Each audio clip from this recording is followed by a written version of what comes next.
question is wanting you to name 3D shapes and be able to calculate some of their properties. Okay, so if we look at this first shape here, we know that this is a cube.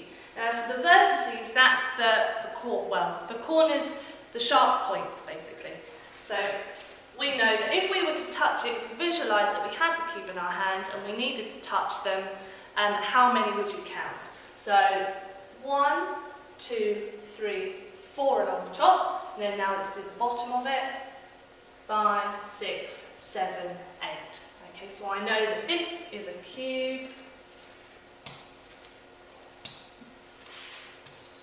and it has 8 vertices, and now you've got to do the face. And again, you're going to have to visualise that you've got this cube in your hand and that you can touch each of the faces, which is the flat surface. Now each of these faces are squares, and you need to count each and every one. So if you had it in your hand, you'd count the top, count the bottom, that's 2, and then 3, 4, 5, 6. The ones each around the side. So that's 6 faces. Okay. Now this one we know is a square-faced pyramid.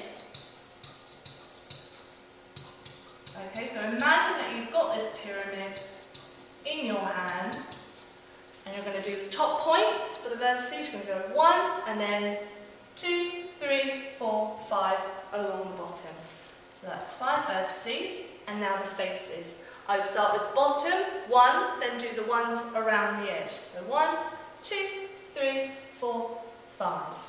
Again, 5 vertices, 5 faces. Now on to the last 3D shape. Now this is a prism, not a pyramid, because it doesn't have an apex. So this is a prism, there's no top point, there's no apex. And it's a rectangular prism because its faces are mostly made up of rectangles.